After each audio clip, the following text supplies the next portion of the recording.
Saya mau tanya tentang ruqyah. Saya sudah ngikuti ruqyah 4 kali, tapi sampai sekarang belum bisa keluar juga jinnya.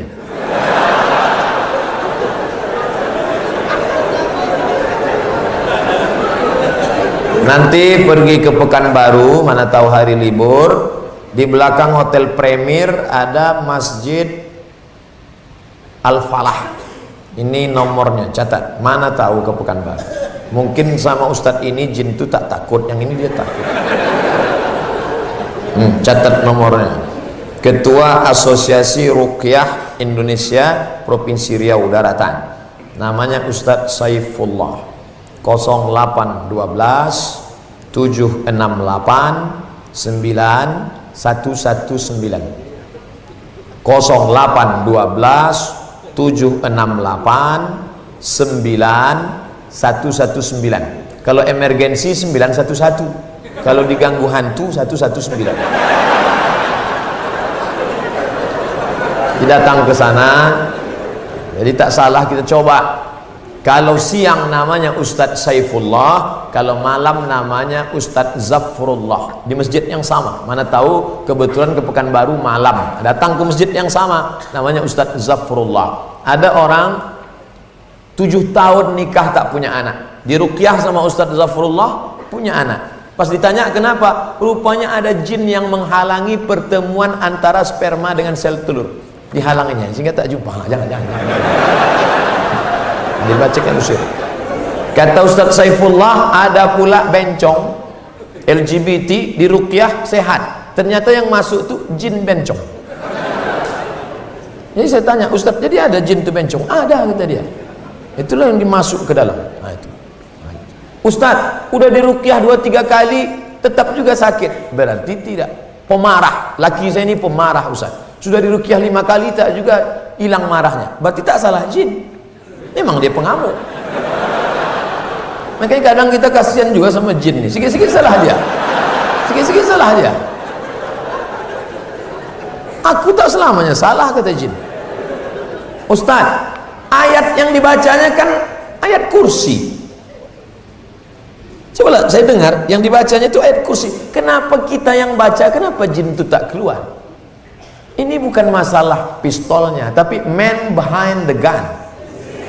Orang yang punya pistol. Kita bacakan Allahu la ilaha illal qayyum la ta'khudhuhu sinatun wa la nawm lahu ma. Tak mau dia keluar, malah ketawa jin. Ditanya, jin, kenapa kau tak mau keluar? Sesama hantu di dalam saling mengusir. Hantu ngusir hantu, mana mau? Yang membaca itu ulahnya 11-12 macam hantu. Apa hukum suami menyembunyikan uang gajinya? Kadang memberi istri sikit, padahal gajinya besar. Berapa tadi hak ibu? Ingat, berapa hak ibu tadi? Makan, pakai, tempat tinggal, pendidikan, perhatian. Kalau kurang, maka laki-laki ini dituntut di hadapan Allah Subhanahu wa taala. Hai laki-laki yang gajinya banyak tapi mengasihi bini sikit, maka ingat 5 ini mesti kau tunaikan. Alhamdulillah Ustaz Somad, dulu selama ini abang tuh cuma 100.000 lah dikasihnya. Setelah mendengar ceramah Ustaz tadi malam, bertambah berapa? 110. Tambahlah. Nabi sedang duduk. Nabi duduk-duduk di bukit Sofa. Datang seorang perempuan namanya Hindun. Apa kata dia? Ya Rasulullah, inna Aba Sufyan rajulun sahih. Suamiku itu orangnya pelit. Boleh tak aku ambil duitnya untuk makan anak-anakku? Kata Nabi, ambillah. Itu dalil boleh mengambil duit laki yang pelit. Tapi kalau kurang, kalau udah cukup jangan ambil lagi. Saya tak tanggung jawab. Nanti dia ambilnya semua. Pas ditanya kenapa kau ambil, kata Ustadz Somad tadi malam. Misalnya standar di sini sebulan 3 juta, laki cuman mengasih 1 juta, maka ibu boleh ambil 2 lagi. Kenapa? Karena itu keperluan. Begitu dalam riwayat tentang Hindun mengadu Abu Sufyan, rajulun syahid, pelit. Saya ingin bertanya Ustaz, bagaimana Islam memandang seorang yang mengagumi, mencintai pasangan orang lain?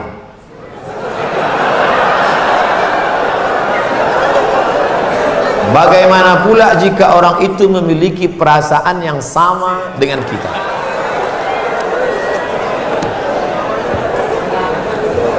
Hidup ini ada pilihan, ada keterpaksaan. Hidup ini ada pilihan, ada keterpaksaan. Saya mau ceramah antara duduk dan berdiri. Pilihan atau keterpaksaan? Pilihan. Ustadz mau duduk atau berdiri? Saya pilih berdiri. Kenapa Ustadz pilih berdiri? Menunjukkan bahwa saya masih muda, masih sehat. Antara minum atau tidak minum. Pilihan atau keterpaksaan? Pilihan. Minum atau tidak terserah saya. Mau saya minum, mau tidak. Itu pilihan saya. Nah, masalah cinta. Cinta itu pilihan atau keterpaksaan? Cinta tidak pilihan. Cinta adalah keterpaksaan.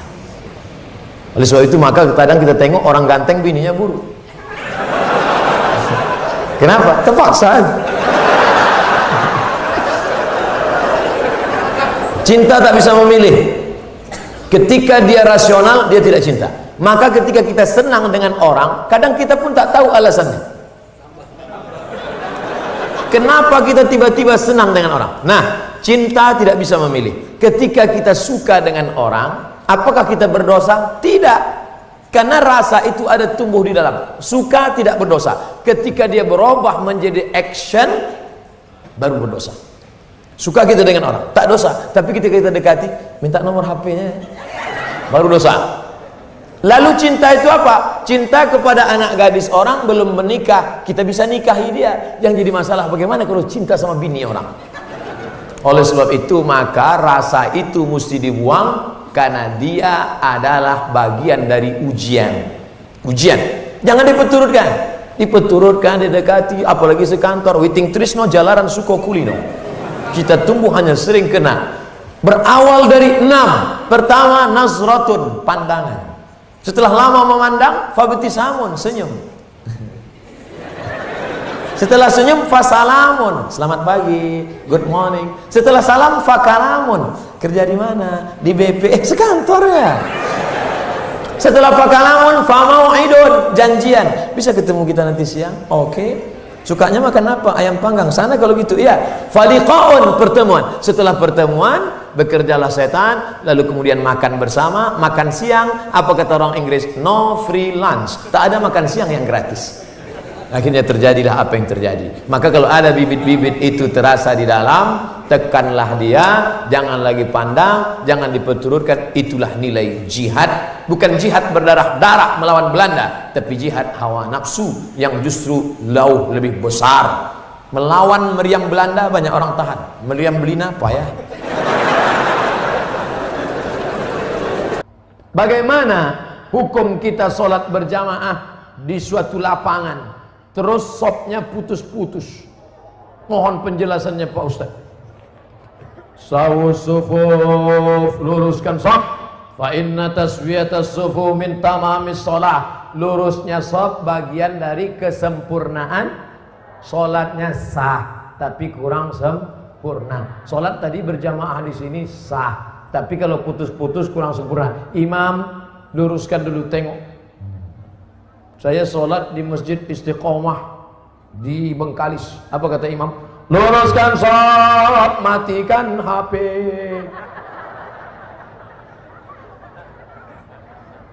Ada pula di masjid lain, luruskan sholat, angkat kaki celana. Ada pula di masjid di Dumai lain lagi, luruskan sholat, simpan batu cincin. Saya tanya, Pak Imam, kenapa lain ini? Iya Pak Ustaz, batu cincin ini buat orang tak khusyuk. Waktu tasyahud tengok. Sudah deh. Tapi tiga-tiganya sepakat bahwa luruskan sop. Cara meluruskan sop itu Pak Ustadz, ujung kaki di ujung tumit, ujung kaki di ujung sop. Kiblatnya ke sana. Ini ujung sajadah tumit. Tumitnya yang rata. Takut pula terlentang. Tumit. Jadi yang rata itu tumitnya. Adapun ujung kakinya ya tergantung kaki masing-masing. Kalau kakinya panjang, panjang. Kalau pendek, pendek. Mangkibun bimangkibin, bahu rapat dengan bahu, bahu bersentuh dengan bahu, bersentuh dengan bahu. Saya kalau bahu saya disentuh orang, saya tak.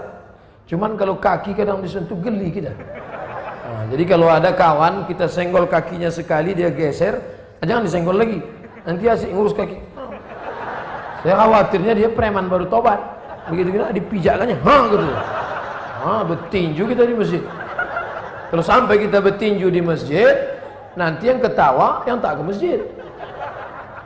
Kenapa orang itu bertinju di masjid? Gara-gara kaki. Untung kita tak ke masjid. Allah pak balak 6. Jadi bahu rapat dengan bahu, kaki rapat-rapat sedikit lah. Kalau dia risau atau setempel. Setelah itu barulah imam angkat takbiratul ihram. Allahu Akbar. Bagaimana hukum suntik rubella yang belum sertifikasi halal MUI? Sampai sekarang Majelis Ulama Indonesia tidak mengeluarkan sertifikat halal sampai hari ini. Itu yang disampaikan oleh Sekjen MUI, Wakasekjen MUI, Kiai Haji Dr.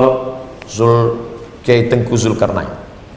Oleh sebab itu kalau ada yang memakai itu alasannya karena darurat. Karena kata dia kalau tidak disuntikkan ini anaknya sakit cacat, mati.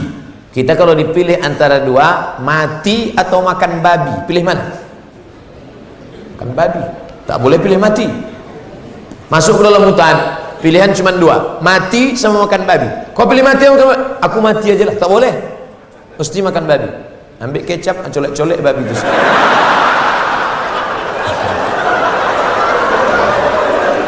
Tak boleh pilih mati. Jadi kalau bapak ibu takut anak itu cacat, sakit, dipakainya hukum darurat itu. Ustadz Somad, saya tanya emak saya ini orang kampung. Mak, aku dulu waktu kecil ada disuntik cacar, suntik ini. Enggak, kau dari kecil tak pernah disuntik. Asal datang dokter puskesmas, kularikan kau ke hutan. Sampai sekarang saya hidup, tak ada sakit. Pernah ada trapel ngajak saya umroh. Ustadz, kapan Ustadz ada kosong mau suntik? Kalau kalian mau berangkat, berangkat. Tapi aku terus terang tak bisa suntik. Kalau tak dapat visa Pak Ustadz, saya tak berangkat. Sampai hari H saya tak suntik. Tak bagaimana ceritanya mereka dapat visa, berangkat. Katanya kalau tak suntik sakit mati. Tak mati. Tapi ini tak bisa jadi hukum. Saya tak mati, yang mendoakan saya banyak. Sebanyak ini mendoakan. Mana mumpan kuman-kuman virus-virus? Pak Ustadz, berdosa tak kita memarahi ibu? Alasannya ibu keluar rumah tak menggunakan hijab. Oh, tak boleh nak. Mentang-mentang kau sudah pengajian, lalu kau panggil emakmu, mak sini sebentar. Assalamualaikum warahmatullah, neraka jahanam. Bukan begitu caranya. Wa in jahadaka ala an tusyrika bima laysa laka bihi ilmun. Kalau emak bapakmu memaksamu untuk mempersekutukan aku, fala tuti'huma, jangan kau patuhi dia. Tapi untuk melawan tetap tak boleh. Wa sahibhuma fid dunya ma'rufa, tetaplah bergaul dengan jangan kalian yang menasihati dia. Datangi Pak Wan, datangi Pak Bupati, datangi Pak Wabub. Pak, bisa tak Bapak nasihati mak saya? Mak saya ini takut sama bapak. Panggil Pak Bupati, Bu sini. Ibu kenapa tak juga begitu? Iya Pak, insya Allah saya begitu. Gitu. Jadi mulutnya mulut mereka, pesannya dari kita. Jangan kita ngomong. Kita sebagai anak tidak pernah bersar di hadapan orang tua kita. Saya Abdul Somad LCMA, penceramah, tapi di depan mak saya, alah kau udah kecil. Ibu tak pernah melihat anaknya itu besar. Anak itu tetaplah anak kecil yang dulu dia gendong-gendong. Maka pakai lidah orang lain. Cari tokoh-tokoh adat, tokoh lembaga adat Melayu, nenek mama, tokoh masyarakat. Datuk, bisa tak Datuk nasihati? Nenek, bisa tak nasihati emak saya belum berjilbab? Aku pun tak berjilbab juga. Apa hukum orang yang mampu beli mobil tapi minyaknya pakai subsidi premium? Ini nyindir saya nampaknya. Janganlah main sindir-sindir. Kalau mau turun saya baru tanya langsung. Berat menjawabnya ini. Kita bandingkan dengan negara lain, bagaimana harga minyak, bagaimana hebatnya negeri kita, gemah ripah, loh jenawi, tongkat dan batu jadi tanaman, untayan zamrud, katulistiwa di bawah minyak, di atas minyak. Bagaimana nasib saudara kita di Anambas yang begitu kaya dan hebat, tapi 24 jam saya di sana, HP saya tak berbunyi sama sekali. Nah, ini kan luar biasa. Oleh sebab itu pengaturan minyak, subsidi segala macam, mudah-mudahan ke depan pemerintah lebih baik insyaallah. Ini hak kita sebagai warga negara. Mestinya kita ini, kalau dilihatlah minyak kita dengan gas kita, dengan batu bara kita, dengan negeri terkaya di dunia, tak ada apa-apanya Brunei Darussalam. Ustaz, apa hukumnya membawa HP ke toilet? Misalnya main game.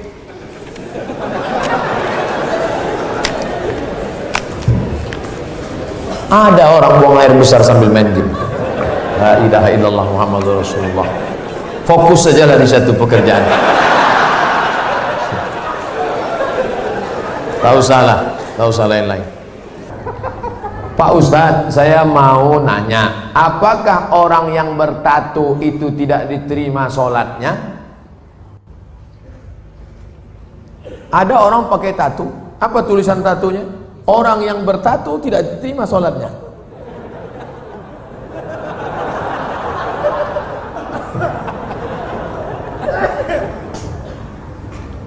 Tato adalah kahal. Kahal adalah celah yang dimasukkan ke dalam kulit dengan cara dilobangi, dimasukkan kahal. Itu tato zaman jadul. Tato zaman sekarang, tato listrik, tato macam-macam, jadi mantap. Waktu masih muda tegap, gambar tatonya ular kobra. Setelah tua kena diabetes, mengkurut, cacing pita.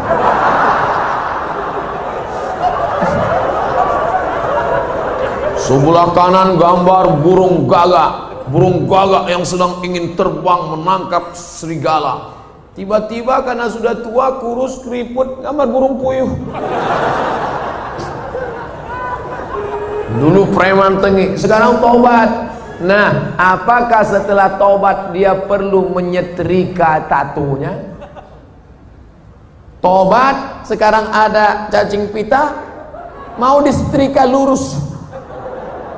Maka saudara-saudaraku yang sudah bertato tidak perlu menyetrika tatonya, wuduknya sah, air wuduknya masuk, sudah dikaji oleh para ulama, tidak perlu membuang tatonya. Hanya saja kalian yang dulu mantan-mantan petato perlu membuat komunitas tato tobat, KTT.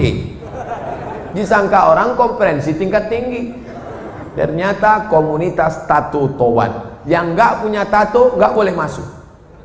Ada yang tatonya seperti Yakuza, ada bertato semua, ada sebelah mukanya tato semua isi. Tiba-tiba ada satu pesertanya nggak punya tato. Loh, sampai nggak ada tato kok bisa ikut? Ternyata tatonya cuma satu tek lalat. Dulu pengen jadi Rano Karno, nggak jadi. Dulu sama-sama dulu kan ada anak-anak muda ingin jadi Rano Karno, disuntik, ambil jarum, tusuk, kasih spidol. Ustaz kok tahu? Saya dulu nyoba juga. Nggak jadi. Nah, bagi yang belum punya tato jangan buat tato. 5. La'anallahul wasimat, Allah melaknat yang tukang buat tato. Wal mutasimat, minta buatkan tato. Wal mutanammisat, yang mencabut. Ini alis atau bulu mata? Alis, mencabut alis. Ini jangan dicabut. Ini mau nikah, wah dicabut, cabut, nggak mempan cabut dicukur, wah hilang. Tukang buat tato, minta buatkan tato, mencabut bulu mata, alis mata, wal mutafallijat, mengotak-atik gigi. Gigi sudah bagus, dia otak-atik, kecuali giginya memang nggak wajar. Setiap melihat dia senyum pingsan 3 orang. Hai, pingsan. Itu boleh pakai kawat. Dulu seingat saja kawat itu kan untuk pagar. Sekarang gigi pakai kawat. Hari Senin ungu, hari Selasa merah, hari Rabu pink. Setiap ketemu, itu nggak boleh, mubazir, sakit. Pokoknya merubah yang nggak wajar jadi wajar, boleh. Merubah yang nggak normal jadi normal, boleh. Tapi yang sudah normal jadi abnormal, nggak boleh. Nah, oleh sebab itu yang bertato, kalau ada imam kita bertato, nggak usah dipermasalahkan. Nanti selesai sholat, ini sholat kita sah nggak ya? Nampaknya nggak. Pokoknya baik-baik semua.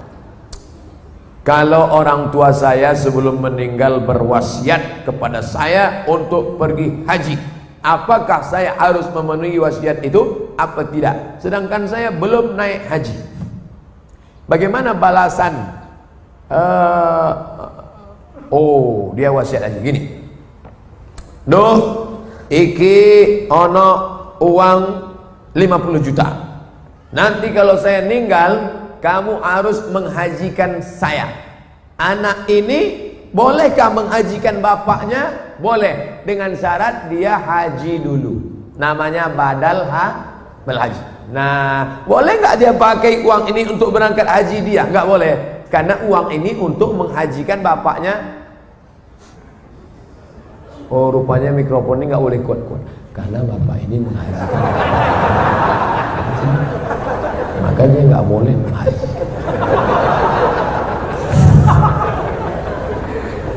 Jadi dia harus haji dulu, baru dia bisa menghajikan bapaknya. Dalilnya mana? Labbaik Allahumma syukruma, labbaik Allahumma syukruma. Aku menghajikan syukruma, aku menghajikan syukruma. Sampean kenes dulu. Come here for a moment. Sini sebentar. Kamu tadi menghajikan siapa? Menghajikan Subruma. Subruma itu siapa? Sedulurku. Aku menghajikan Subruma. Sampean wis haji apa ora? Urung. Haji dulu dirimu, baru hajikan orang lain. Nah, kebetulan nanti anaknya dapat uang, dia berangkat haji, bawa uang almarhum yang 50 juta tadi. Kebetulan nanti di Makkah ketemu mahasiswa dari Semarang, anak KSW, kekeluargaan Wali Songo. Di Mesir, kalau anak Jawa Tengah itu nama persatuannya KSW, kekeluargaan mahasiswa Wali Songo. Kalau kami anak Riau namanya KSMR, kelompok studi mahasiswa Riau. Ustaz kok tahu? Kami dulu tetangga di Kairo. Kami di atas anak Riau, di bawah anak KSW, kawan akrab. Nah, tanya dia, sampean dari mana? Dari Kairo, sedang haji ya? Iya, rumahnya di mana? Di Semarang. Oh, ketepatan, saya mau membadalkan haji bapak saya. Lihat dulu mana KTP-nya, betulkah pelajar dari Al-Azhar? Jangan sampai ngaku-ngaku bohong. Lalu kemudian serahkan, ini badal haji untuk bapak saya, maka hajinya sah.